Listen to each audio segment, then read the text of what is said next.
ನಮಸ್ಕಾರ. Welcome back to my channel. ಇವತ್ತು evening ಸೋಮವಾರದ ವ್ಲಾಗ್ ಆಗಿರುತ್ತೆ.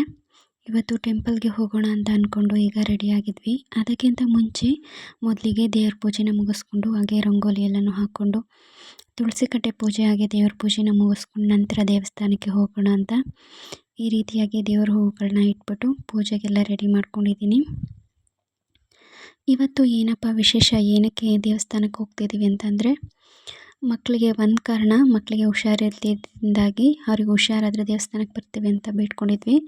ಹಾಗೆ ನನ್ನ ಮಗನಿಗೆ ಮಾತು ಚೆನ್ನಾಗಿ ಬಂದರೆ ನಾವು ದೇವರಿಗೆ ನಿಂಬೆಹಣ್ಣಿನ ಮಾಲೆ ಹಾಕ್ತೀವಿ ಅಂತ ಅಂದ್ಬಿಟ್ಟು ಬೇಡ್ಕೊಂಡಿದ್ವಿ. 100 ನಿಂಬೆಹಣ್ಣು ಏನಿರುತ್ತೆ ಅದನ್ನು ಮಾಲೆ ಮಾಡಿ ಹಾಕ್ತೀವಿ ಅಂತ ಬೇಡ್ಕೊಂಡಿದ್ವಿ. ಅವನಿಗೆ ಆಲ್ಮೋಸ್ಟ್ ಈಗ ಮಾತುಗಳೆಲ್ಲ ಪದಗಳೆಲ್ಲ ಕೂಡಿಸಿ ಮಾತಾಡೋಕ್ಕೆ ಬರ್ತಾ ಇದೆ.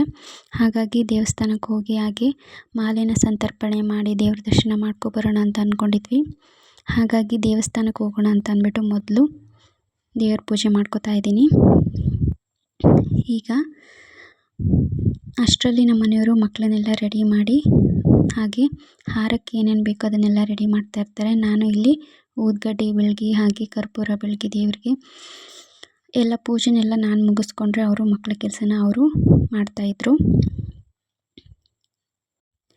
ದೇವಸ್ಥಾನಕ್ಕೆ ಹೋಗಿ ಬರೋದ್ರಿಂದ ಒಂದು ಪಾಸಿಟಿವ್ ಎನರ್ಜಿ, ಹಾಗೆಯೇ ಮಕ್ಕಳಿಗೆ ನಾವು ಆಗಾಗ ದೇವಸ್ಥಾನಕ್ಕೆ ಟೆಂಪಲ್ಸ್ಗಳಿಗೆ ದೇವಸ್ಥಾನದ ರಿಚುವಲ್ಸ್ ಏನಿರುತ್ತೆ ಅದನ್ನೆಲ್ಲ ನಾವು ತೋರಿಸೋದ್ರಿಂದ ಮಕ್ಕಳಿಗೂ ಕೂಡ ನಮ್ಮ ಧರ್ಮ ಅಥವಾ ದೇವರ ಮೇಲೆ ನಂಬಿಕೆ ಇನ್ನೂ ಹೆಚ್ಚಾಗತ್ತೆ ಅಂತ ಹೇಳ್ಬೋದು.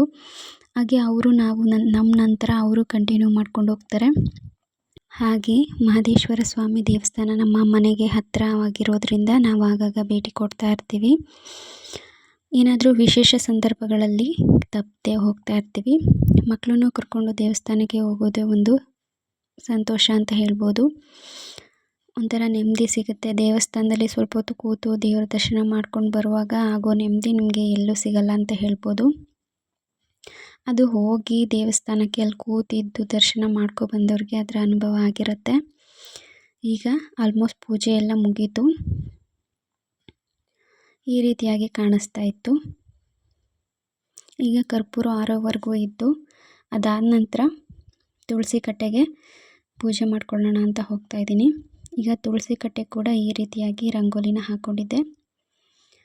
ನಾನು ಇಲ್ಲಿ ಕೆಮ್ಮಣ್ಣಿನ ರಂಗೋಲಿ ಅಂತ ಹೇಳ್ತಾರೆ ನಮ್ಮ ಕಡೆ, ಅದನ್ನು ಇಲ್ಲಿ ಹಾಕ್ಕೊಂಡಿದ್ದೆ. ಒಂದು ತಾವರೆ ಹೂವಿನ ಶೇಪಲ್ಲಿ ರಂಗೋಲಿನ ಹಾಕ್ಕೊಂಡಿದ್ದೆ. ಈವ್ನಿಂಗ್ ಆಗಿದ್ದರಿಂದಾಗಿ ಅಷ್ಟು ಕ್ಲಿಯರಾಗಿ ಗೊತ್ತಾಗ್ತಾ ಇಲ್ಲ. ಈ ರೀತಿಯಾಗಿ ಕಾಣಿಸ್ತಾ ಇತ್ತು ರಂಗೋಲಿ. ಈಗ ಪೂಜೆ ಕೂಡ ಮುಗೀತು. ಈಗ ಈ ತುಳಸಿ ಕಟ್ಟೆ ಪೂಜೆ ಮತ್ತು ಮನೆ ಪೂಜೆ ಎಲ್ಲ ಮುಗಿಸ್ಕೊಂಡು ಹಾರ ಕೂಡ ನಮ್ಮ ಮನೆಯವರು ಕಟ್ತಾಯಿದ್ರು. ಅದು ಕೂಡ ಇನ್ನೇನು ಆಲ್ಮೋಸ್ಟ್ ಮುಗೀತಾ ಬಂತು. ಟೈಮ್ ಬೇಗ ಆಗ್ತಿದ್ರಿಂದಾಗಿ ಬೇಗ ಮುಗಿಸಿದ್ರು. ಇನ್ನೇನು ಫ್ಯಾಮಿಲಿ ಸಮೇತ ದೇವಸ್ಥಾನದ ಹತ್ರ ಬಂದ್ವಿ.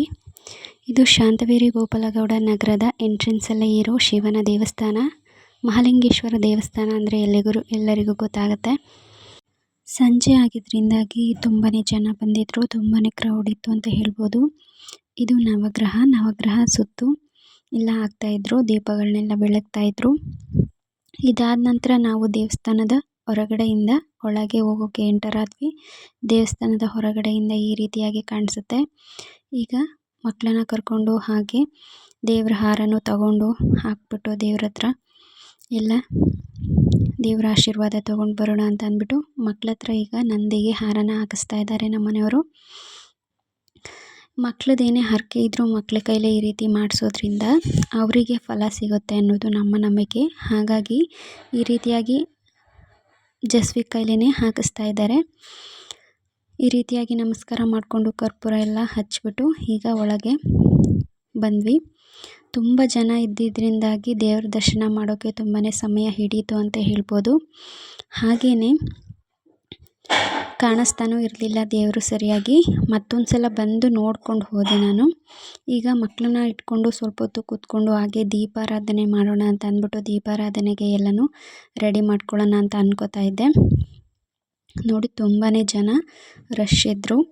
ಈಗ ದೀಪಾರಾಧನೆಗೆ ಈ ರೀತಿಯಾಗಿ ದೀಪಗಳನ್ನ ಇಟ್ಕೊಂಡು ದೀಪಗಳನ್ನ ಹಚ್ಚಿದರೆ ತುಂಬ ಒಳ್ಳೆಯದು ಅಂತ ಎಲ್ಲರೂ ಅಲ್ಲಿ ಹಚ್ತಾ ಇದ್ರಿಂದಾಗಿ ನಾನು ಕೂಡ 5 ದೀಪಗಳನ್ನ ಹಚ್ಚಿ ಬಂದರೆ ಒಳ್ಳೆಯದು ಅಂತ ಅಂದ್ಬಿಟ್ಟು ಈ ರೀತಿ 5 ದೀಪಗಳನ್ನ ಇಟ್ಟು ಬೆಳಗಿಸಿ ದೇವ್ರನ್ನ ಮಂತ್ರಗಳನ್ನ ಹೇಳ್ಕೊಂಡು ಹಾಗೆ ದೇವ್ರನ್ನ ನೆನೆಸ್ಕೊಂಡು ಎಲ್ಲ ಒಳ್ಳೆಯದಾಗಲಿ ಅಂತ ಕೇಳಿಕೊಂಡು ಈ ರೀತಿ ದೇವ್ರ ದರ್ಶನವನ್ನು ಮಾಡಿಕೊಂಡು ಈಗ ಹೊರಗಡೆ ಬಂದ್ವಿ. ನನಗೆ ಯಾಕೋ ಒಂಥರ ಸಮಾಧಾನನೇ ಅನ್ನಿಸ್ತಿಲ್ಲ. ಇನ್ನೊಂದು ಸತಿ ದೇವ್ರನ್ನ ನೋಡಬೇಕು ಅಂತ ಅನ್ನಿಸ್ತು. ಹಾಗಾಗಿ ಮತ್ತೆ ಒಳಗೆ ಹೋಗಿ ಇನ್ನೊಂದು ಸತಿ ಹೋಗಿ ದರ್ಶನ ಮಾಡ್ಕೊಂಬಂದೆ. ಹಾಗೆಯೇ ನನಗೆ ಸಮಾಧಾನ ಆಯಿತು. ಸರಿಯಾಗಿ ಕಾಣಿಸ್ತಾ ಇರಲಿಲ್ಲ ಫಸ್ಟ್ ಟೈಮ್, ಹಾಗಾಗಿ ಇನ್ನೊಂದು ಸಲ ಹೋಗಿ ಮತ್ತೆ ಹೋಗಿ ನೋಡ್ಕೊಬಂದೆ. ಈ ರೀತಿಯಾಗಿ ದೇವ್ರನ್ನ ಅಲಂಕಾರ ಮಾಡಿದರು. ತುಂಬಾ ಅದ್ಭುತವಾಗಿ ಕಾಣಿಸ್ತಾ ಇದ್ದರು. ದೇವರು ಲಿಂಗದ ರೂಪದಲ್ಲಿ ಇದ್ದಾರೆ. ಈ ರೀತಿ ದರ್ಶನ ಆದ ನಂತರ ನನಗೆ ಸ್ವಲ್ಪ ಸಮಾಧಾನ ಆಯಿತು. ಅದಾದ ನಂತರ ಈಗ ನಾವು ಸೀದಾ ಮನೆಗೆ ಹೋಗೋಣ ಅಂತ ಅಂದ್ಬಿಟ್ಟು ಈಗ ದೇವಸ್ಥಾನದಿಂದ ಮನೆ ಕಡೆಗೆ ಹೊರಡ್ತಾ ಇದ್ದೀವಿ.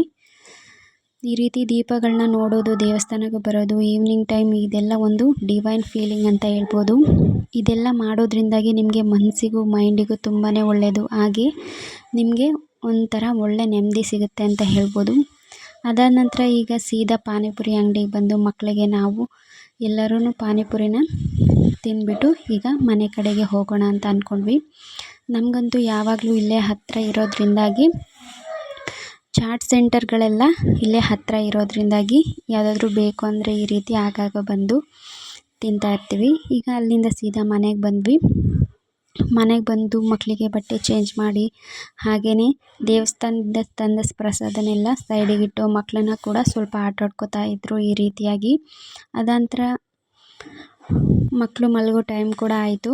ಮಕ್ಕಳನ್ನ ಮಾತಾಡಿಸ್ಕೊಂಡು ಇದೇ ರೀತಿ ಟೈಮ್ ಹೋಯಿತು. ಈಗ ಪ್ರಸಾದ ತಿಂದು ದೇವ್ರನ್ನ ನೆನೆಸ್ಕೊಂಡು ದರ್ಶನ ಚೆನ್ನಾಗಾಯಿತು ಅಂತ ಅಂದ್ಕೊಂಡು ಇವತ್ತು ಈ ರೀತಿ ಕಳೀತು. ಇದೊಂದು ಟೆಂಪಲ್ ವಿಸಿಟಿಂಗ್ ವ್ಲಾಗ್ ಆಗಿತ್ತು. ನಿಮ್ಮೆಲ್ಲರಿಗೂ ಈ ವ್ಲಾಗ್ ಇಷ್ಟ ಆಗಿದೆ ಅಂತ ಭಾವಿಸ್ತೀನಿ. ಈ ವ್ಲಾಗ್ ನಿಮಗೇನಾದರೂ ಇಷ್ಟ ಆಗಿದ್ದರೆ ಸಬ್ಸ್ಕ್ರೈಬ್ ಮಾಡ್ಕೊಳ್ಳಿ ಅಂತ ಹೇಳ್ತಾ ಈ ವ್ಲಾಗ್ನ ಇಲ್ಲಿಗೆ ಎಂಡ್ ಮಾಡ್ತಾಯಿದ್ದೀನಿ. Hope you like this video. Thanks for watching.